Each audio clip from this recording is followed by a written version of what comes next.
Gold hub తాకట్టులో ఉన్న బంగారాన్ని విడిపించి కొనబడును. అదే రోజు ఆన్లైన్ ధరకు కొని డబ్బులు ఇవ్వబడును.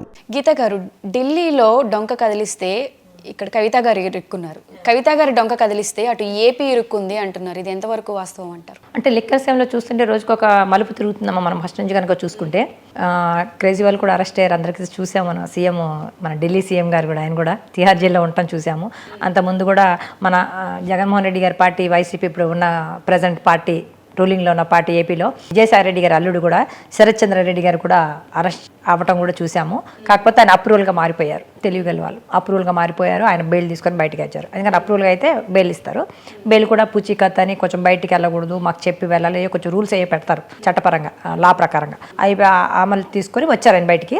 ఈవిడ కవిత గారు ఏంటంటే అసలు అప్రూవల్గా మారలేదు. ఉన్న వాటికి కూడా కొన్ని సమాధానాలు చెప్పలేదు ఆవిడ గట్టిగా అనేది రిమైండ్ అడిగారు. అప్పుడు ఈడీ వాళ్ళు కానివ్వండి, సిబిఐ వాళ్ళు కానీ తర్వాత తీసుకున్నారు. అన్ని ఆన్సర్లు వచ్చే ఉన్నాయి. అందుకని ఆవిడని తిహార్ జైల్లో పెట్టడం అనేది జరిగింది. ఇప్పుడు 100 కోట్ల లిక్కర్ స్కామ్ గురించి డొంక కదిలిస్తే 1000 కోట్ల ఏపీ లిక్కర్ స్కామ్ గురించి బయటపడింది. అసలు దీని గురించి మీరేమంటారు? అంతే కదమ్మా. కొండ అంటారు చూడండి, ఒకటి కొండ లాగుతుందని ఇంటికి వేస్తే ఉన్నది ఏదో పోయింది అంటారు. ఉండగా నాలుకే పోయింది అన్నట్టు. మరి ఏదో చిన్న ఎలుక దొరుకుద్ది అనుకున్నారు, పెద్ద పెద్దవే వస్తున్నాయి బయటికి యానిమల్స్. అట్లా ఉందన్నమాట ఇప్పుడు. అంటే ఇప్పుడు ఇదేంటంటే అధికారం అడ్డు పెట్టేసుకొని మనం ఏం చేసినా అడిగేవాళ్ళు లేరు. మనం ఎవరికి దొరకము, మన మీద ఏమి రైట్స్ జరగవు, మన సిబిఐ వాళ్ళు పట్టుకోరు, ఈడీ వాళ్ళు పట్టుకోరు, ఎప్పటికీ మన గవర్నమెంటే ఉంటుంది అని ఇక్కడ టీఆర్ఎస్ గవర్నమెంట్ అలాగే అనుకుంది. 2 times గెలిచి తెలంగాణని పరిపాలించారు కేసీఆర్ గారు. అలాగే ఇప్పుడు 3rd time కూడా గెలుస్తామని ఆశించారు. కానీ భంగపాటు పడ్డారు, ఎదురు దెబ్బ తగిలింది. అనుకోవాలా, అన్ఎక్స్పెక్టెడ్గా జరిగింది. అనుకోకుండా కాంగ్రెస్ రావటం, రేవంత్ రెడ్డి గారు జీర్ణించుకోలేపారు, డైజెషన్ చేసుకోలేపారు వాళ్ళు. అదొకటి.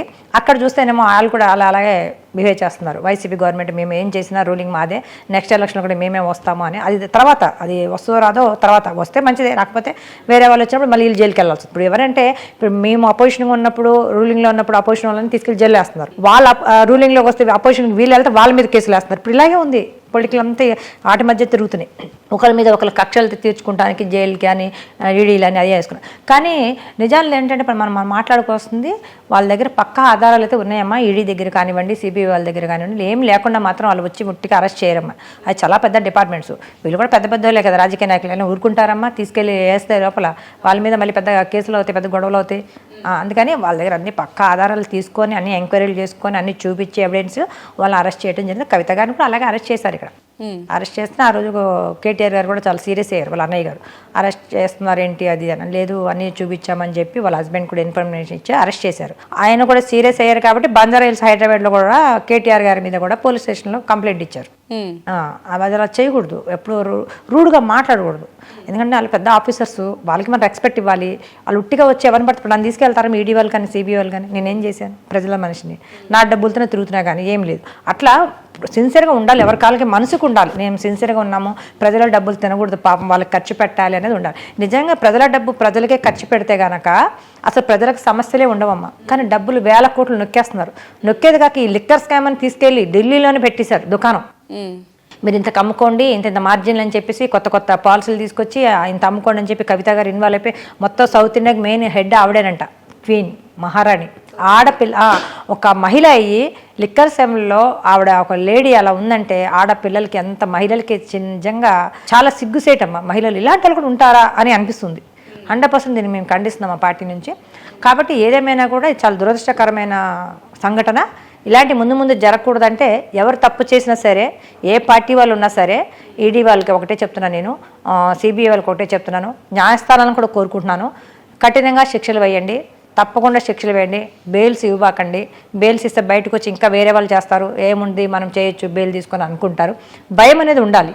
వాళ్ళకి శిక్షలు పడితే వేరే వాళ్ళు భయపడతారు. అలాంటి చట్టాలు తీసుకురావాలి. భయం ఉండాలి అంటే తప్పకుండా అలాంటి వాళ్ళకి శిక్షలు వేయాలి. భూములు ఒక పక్కన gold medal, power stars special status అని చెప్పి ఇలా బ్రాండ్స్ పెట్టి అమ్మేస్తున్నారు. ఒకవైపు ప్రజలు అనారోగ్యం, ఒకవైపు ఇవన్నీ ఇలా ఉంటే వైసీపీ పెద్దలకి ఇదంతా ఒక సంపాదన అనే ఇది వినిపిస్తుంది. ఇదంతా నిజమే అంటారా? కరెక్టేనమ్మా. ఇదివరకు వేరే నాకు అంతగా ఐడియా లేదు. మధ్యాహ్నం మా ఇంట్లో ఎవరు డ్రింక్ చేసేవాళ్ళు లేరు. నాకు నేమ్స్ కూడా తెలీదు, మీరు చెప్తుంటే వింటున్నా. ఏవో పేర్లు పెట్టి వైసీపీ గవర్నమెంట్ వచ్చాక కొత్తగా నేమ్స్ పెట్టేసి చేస్తున్నారంట ఈ డ్రింక్ అది. కానీ ఏదేమైనా అసలు మద్యపానం తీసేస్తాము విడతల వారీగా అని చెప్పి జగన్మోహన్ రెడ్డి గారు రూలింగ్లో రాకముందే ఆయన పాదయాత్ర చేస్తున్నప్పుడు చెప్పారమ్మా. విడతల వారీగా తీస్తామని చెప్పి విడతల వారీగా తీయకపోగా ఇంకా రేటు పెంచుకుంటూ పోయారు. ఇంకా రోజా గారు వీళ్ళంతా ఏం చెప్తారంటే రేటు పెంచితే జనాలు తాగరంట, రేటు ఎక్కువైపోయింది కదా అని కూర్చుంటారంట. ఎలా కూర్చుంటారమ్మా అలవాటు అయ్యాక? దాని బదులు అది బ్యాన్ చేయొచ్చు కదా. అదే చెప్పి వచ్చారు. అసలు ఆయన రూలింగ్ ఛాన్స్ అని ఎలా ఇచ్చారంటే విడతల వారిగా కొంచెం తీసుకుంటూ వస్తామని చెప్పారు. ఆ మాట అన్నప్పుడు మీరు ఆ మాట మీద నిలబడి ఆ మాటకే కట్టుబడి ఉండి ప్రజల పక్షాన మీరు కొంచెం విడతల వారిగా తీసుకుంటూ పోవాలి. విడతల వారిగా ఇప్పుడు పెంచుకుంటూ వచ్చారని చెప్పుకోవచ్చు. రేట్లు పెంచుకుంటూ పోతూ మందుని ఇంకా పెంచేసి ఆ మద్యపానం మీదనే గవర్నమెంట్ నడుపుతున్నారు. 2 తెలుగు రాష్ట్రాల్లో ముఖ్యంగా మనం గమనిస్తే కనుక వేల కోట్లు వస్తుంది రెవెన్యూ డిపార్ట్మెంట్కి, అసలు లెక్క అదుపు లేకుండా వస్తుంది. అంటే తాగే వాళ్ళు ఎక్కువ పెరిగిపోతున్నారు చాలా. అలా కాకుండా అసలు మద్యపానం నిషేధం చేయాలి. ఏదైనా ప్రజలకి హానికరం అన్నప్పుడు ఏదైనా సరే అమ్మా, అది పాన్ కావచ్చు, గుట్కా అవ్వచ్చు, ఈ మద్యపానం అవ్వచ్చు, ఏదైనా సరే డ్రగ్స్ అవ్వచ్చు, ఏదైనా అది హానికరం అన్నప్పుడు అసలు మూలాల నుంచి పెకిలి వేయాలి, తీసేయాలి. అది అంతేగాని దాన్ని ఎంకరేజ్ చేసేసి మనం వేరే బ్రాండ్స్ నేమ్స్ పెట్టేసేసి అమ్ముతుంటే కొనేవాడు కొనుక్కోకుండా ఉంటాడమ్మా. ఇప్పుడు ఒక ఆటో వాడు ఉంటాడు ఎగ్జాంపుల్ అమ్మా, వాడు ఒక 1000 రూపాయలు సంపాదిస్తాడు అనుకుందాం రోజుకి. 1000 రూపాయలు సంపాదిస్తే ఇప్పుడు 200 బాటిల్ ఒక 400 చేశాడు అనుకో, ఆ 400 పెట్టేస్తాడు. 1000 రూపాయలు 400 పోతే ఎంత మిగులుతుంది? 400 పోతే 600 మిగులుతుంది, 600 మిగులుతాయి. 600 ఇంటికి ఏం సరిపోతేమో రెంట్ చూసుకోవాలి, కరెంట్ బిల్లులు చూసుకోవాలి, చెత్త పన్ను వేశారు జగన్మోహన్ రెడ్డి గారు, చెత్త కూడా కట్టుకోవాలి, ఇంట్లో కూడా పిల్లలకి బుక్స్ అవి చూసుకోవాలి, ఫుడ్, వెజిటేబుల్స్, గ్యాస్ ఇవన్నీ పెరిగిపోయినాయి కదా. బతుకుతారమ్మా 600 రోజుకి? అవ్వదు. కాబట్టి నేను ఏమంటానంటే ఈ రకరకాలు మీరు పేరు పెట్టి మీరు సంపాదిస్తున్నారు, మీ సంపాదన కోసమే మీరు పెట్టుకున్నారు. అది వేల కోట్లు బాగా అయితే సంపాదించేశారు మా వైసీపీ గవర్నమెంట్. ప్రతి ఒక్కరు కానివ్వండి, ఎమ్మెల్యేలు కానీ మినిస్టర్లు కానివ్వండి, బాగా డబ్బు సంపాదించేశారు, ప్రజల డబ్బు. చాలా తప్పది. అంటే ఇప్పుడు మీరు అన్నట్టుగానే ఇప్పుడు అంటే సామాన్యులు కామన్ పీపుల్ ఎవరైతే ఉన్నారో వాళ్ళ లైఫ్లు స్పాయిల్ చేసి వీళ్ళు ఇంతలా సంపాదించుకొని అంటే ఈ డబ్బంతా ఏం చేసుకుంటారు? అంటే ఈ సిస్టమ్ కరెక్టేనా? అంటే వీళ్ళని ఎలా శిక్షించాలంటారు? తప్పకుండా అండి. వీళ్ళ మీద మనం సిబిఐకి మనం కంప్లైంట్ చేయొచ్చు, లేదా ఎక్కడెక్కడ కంప్లైంట్ ఇచ్చి వీళ్ళ మీద రైట్ చేయమని చెప్పొచ్చు. ఏసీబీలు ఉంటాయి, సిబిఐలు ఉంటాయి కదా, ఈసీలు అన్నీ చేస్తే తప్పకుండా అందరి దగ్గర బయటకు వస్తుందమ్మా డబ్బు. అప్పుడు ఏ నియోజకవర్గంలో ఎమ్మెల్యే దగ్గర డబ్బు దొరుకుతుందో ఆ నియోజకవర్గం ఎమ్మెల్యే ఆ ఏరియాలోనే మనం ఆ డబ్బుతో ప్రజలకి బాగోగులు, సంక్షేమ పథకాలు అమలు పరచాలి. రోడ్లు లేని చోట రోడ్లు వేయాలి, హాస్పిటల్ లేని చోట హాస్పిటల్ కట్టించాలి, స్కూల్స్ లేని చోట స్కూల్స్ కట్టించాలి, స్కూల్స్ ఉన్న డెవలప్ అయితే మంచి డెవలప్ చేయాలి, మంచి డిజిటల్ బ్లాక్ బోర్డ్స్ పెట్టించాలి, వాళ్ళకి డిజిటల్ మంచి మంచి టేబుల్స్ పిల్లలకి కూర్చుంటానికి, అన్ని ఫ్యాన్స్ పెట్టించాలి, వాటరు, డ్రింకింగ్ వాటరు, వాష్రూమ్స్ అన్నీ కూడా మంచి హైఫైల్గా తీసుకొస్తే గవర్నమెంట్ స్కూల్స్ ఎంత బాగుంటాయమ్మా, ఎంత బాగుంటాయి. కొన్ని చోట్ల వాష్రూమ్స్ ఉండవు, కొన్ని చోట్ల డ్రింకింగ్ వాటర్ ఉండదు, కొన్ని చోట్ల టేబుల్స్ ఉండవు పిల్లలకి, కొన్ని రూఫ్స్ పడిపోతూ ఉంటాయి. ఎప్పుడు పడిపోతే తెలియదు, ఒకసారి 2-3 సార్లు పడిపోయినాయి. అంత అయిపోయే వరకు మీకు కళ్ళు కనిపించవా? సమ్మర్ 2 months వస్తుంది పిల్లలకి. సమ్మర్లో అంటే మార్చిలో మనం మొదలు పెడితే జూన్ కల్లా అయిపోతాయి బిల్డింగ్స్. టక్క కట్టుకుంటే మనం చేయాలి, లేకపోతే ఒక చోట వేరే చోట కట్టాలి, ఈ చోట కాకపోతే అలా ఏదైనా చేయాలి. కానీ స్కూల్ పాడైపోయి బిల్డింగ్లు పడిపోయే వరకు చూస్తున్నారు. ఏదైనా కూడా అదే కాదు, ఏ సమస్య వచ్చినా కూడా మనకెందుకులే అనుకుంటున్నారు. కానీ అంటే ప్రాబ్లం పీక్స్ లో వచ్చే వరకు దానికి సొల్యూషన్ ఏది కూడా అమ్మా, స్కూల్ అని కాదు, ఏదైనా కూడా. ఇప్పుడు గవర్నమెంట్ హాస్పిటల్ ఉందాం ఎగ్జాంపుల్, గవర్నమెంట్ హాస్పిటల్కి వెళ్తే మెడిసిన్స్ మనం ఫ్రీగా ఇవ్వాలా లేదా పూర్ పీపుల్స్కి? గవర్నమెంట్ హాస్పిటల్ దేని పెట్టారు? ప్రభుత్వ హాస్పిటల్ అంటే పేదవాళ్ళు వెళ్తారమ్మా, గొప్పలు ఎలాగో వెళ్ళరు. వెళ్ళినప్పుడు వాళ్ళకి హెల్త్ చెకప్ చేశాక మందులు కూడా రాసిస్తారు, ఇలా వేసుకో అలా వేసుకో. వాళ్ళు ఏం చేస్తారు? మందులు రాసేసి ఇక్కడ లేవమ్మా మా దగ్గర రాలా స్టాకు, లేకపోతే అయిపోయినాయి అంటారు, లేదా రాలేదంటారు అనేసి బయట కొనుక్కోండి అంటారు. వీళ్ళు ఎలా కొనుక్కుంటారమ్మా? అప్పుడు ప్రభుత్వ హాస్పిటల్ ఎందుకమ్మా, ప్రైవేట్ హాస్పిటల్ని పెట్టుకోవచ్చు, బోర్డు తీసేసి. ఇవన్నీ మనం సరి చేసుకోవాలి. ఇక్కడ ఎవరైతే నియోజకవర్గంలో ఎమ్మెల్యేలు ఉంటారో ఆ నియోజకవర్గంలో ఎమ్మెల్యే రోజు ప్రజల మధ్యలోనే ఉండాలి, ప్రజల మధ్యలోనే తిరగాలి, రోజు ప్రజలతో మాట్లాడాలి. అప్పుడే ప్రాబ్లమ్స్ తెలుస్తాయి. గవర్నమెంట్ హాస్పిటల్ డైరెక్ట్గా వెళ్ళాలి, సడన్గా వెళ్ళాలి, రైట్ చేయాలి.